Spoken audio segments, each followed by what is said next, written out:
Okay, we just got back from Best Buy and we have it, guys. We have the ROG Ally X in hand.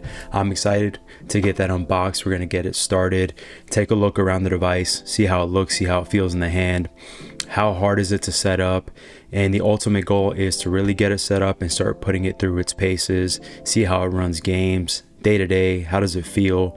The challenge is going to be to put it up against this guy right here. This is the Lenovo Legion Go S, the SteamOS variant, Z1E chip, 32 gigs of RAM. This is a really good device. So it's going to be very hard for this new ROG Ally X from Xbox to keep up and maybe even beat it, but that is the challenge for it.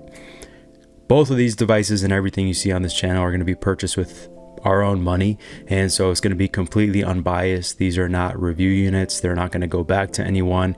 Either we keep them, we sell them, we send them back, and so every single minute spent with them is going to be making that honest decision for ourselves. If you enjoy that kind of honest content where we're putting our own money on the line, please subscribe. It helps a lot. Please give it a like, and most important for me is drop something in the comments so I know what you guys are thinking. I really like the opinions. I like the discourse. That for me is what this is all about, and so let's get in there and have a good conversation. Let's jump into it.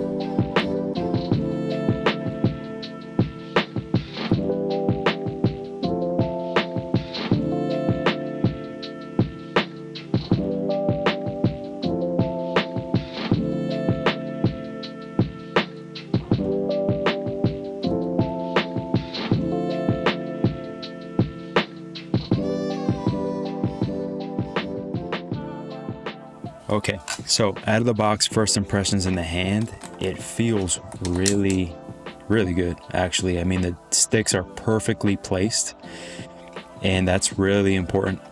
The buttons feel nice, clicky enough. The D-pad feels good. I really wish it would be like the one on the Xbox Elite controllers. I think that would have been a really nice luxury touch. All the little, let's see if we can get up close here. There's like a little pattern all over it, which is kind of cool. It says Xbox and ROG. It's a little reflective, actually, this pattern. I thought it would be a lot more matte looking, so I'm not sure I love the way it looks in person. I wish it was a little bit more of a matte finish on this, kind of like on the controller, but maybe that'll grow on me. At the top here, you have your SD card slot, microphone jack, power/fingerprint reader. Here we have the volume buttons. Now, I could already tell that the volume buttons are not in the best place. So if I'm playing, I'm not gonna have to take my hand off to do that. That leaves one hand on the device. That makes it easier to drop if you're on a subway, on an airplane or whatever. So that's not optimal. I really would prefer it right here where I could just reach over and just click it. That'd be a lot nicer, but that's just one thing I noted so far. 2 USB ports up top. I believe you could run external GPUs through at least one of these, so that's nice if you want to get this. I think the dream one day is to have one of these and then you get home and you plug it into a dock and have the power increase exponentially, so that's really nice that it includes that. You can actually kind of stand it up by itself, which is another important feature for me, even if it's not super stable. Just to be able to put it down like that for a second is really nice. I know I really couldn't do that on the Steam Deck. It would fall over.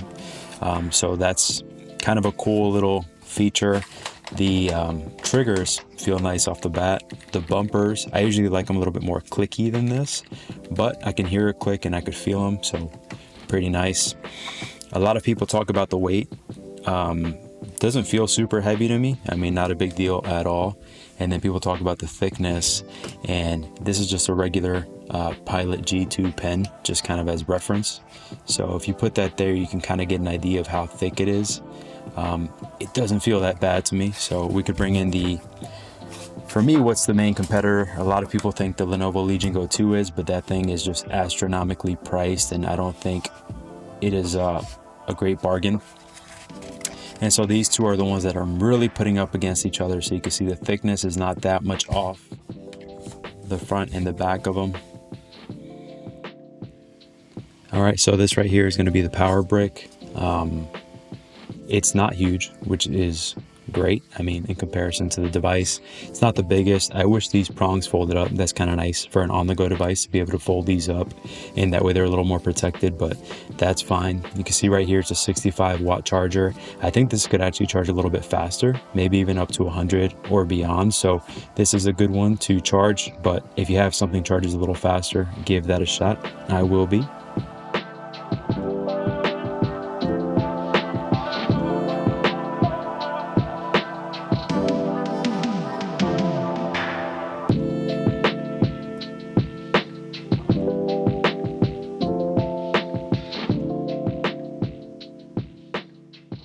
All right, I'm back. I've had this device for about 2.5 hours now, and I plugged it in. I got it all set up. I went through the Windows setup process, which wasn't too bad. You just have to sign in with Windows and let it do its thing, restart a couple times. Not a huge deal. I then went to desktop mode and installed Steam. There was a way easier way to do it if I just looked around. So if you go here to library and then you go to my apps, you could actually install a bunch of different game stores. So that would have been a lot easier if I chose to go that route instead. As far as first impressions on it, it feels amazing in the hand. The grips make a huge difference, of course, but I think the more important thing is that the screen is angled because of it. So when you're holding it in a neutral wrist position, rested on a table, the screen faces right toward you. And so coming from a device like the Legion Go S or even the Steam Deck that's more of a flat device, yeah, it feels great in the hand, but when you're on a tabletop situation, you have to turn it your way. And over time, that really puts strain on the wrist and gets a little old. And it really pulls you out of the experience. You know, when you're thinking about holding a device, you're not thinking about the game, you're breaking that immersion. And so comfort is actually one of the most important things when it comes to these handhelds. And this is probably a 10 out of 10. I think it set the bar very high.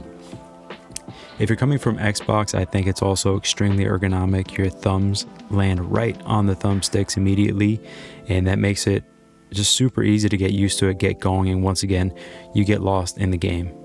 The buttons all feel great. They feel clicky, responsive. The thumbsticks, the bumpers, the triggers, fingerprint scanner is awesome. The D-pad is okay. I think it actually looks kind of cheap. If it's weird, you know, I don't know why they went with this. I kind of wish they would have gone with the look and feel from the Elite controllers from Xbox. I think those look really nice and they look modern. They look super high end, but this package feels very well put together.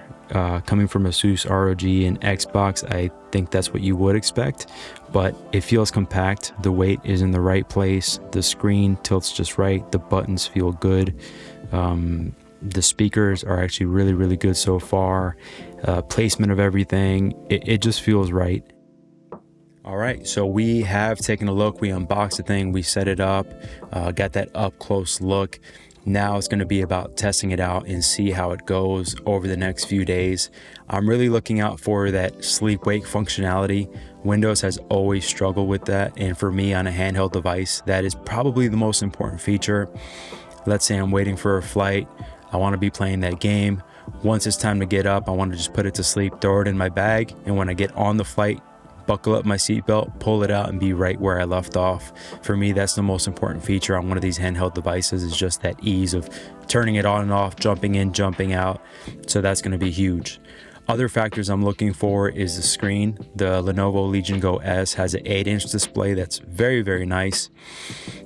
So is that 7-inch display here going to be kind of a killer? I don't know about that. The speakers on the Lenovo are not excellent, so are these speakers going to be good enough to really make me feel more immersed in the game? That's going to be a huge question. The handheld, how does it feel in the hand experience, just day by day holding it?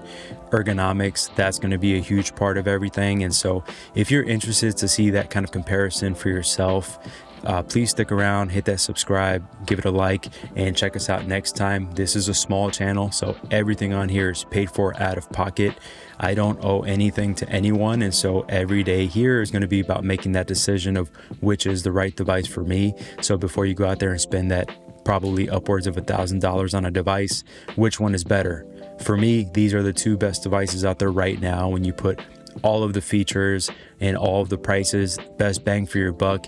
These to me are head to head. So which one's going to come out on top?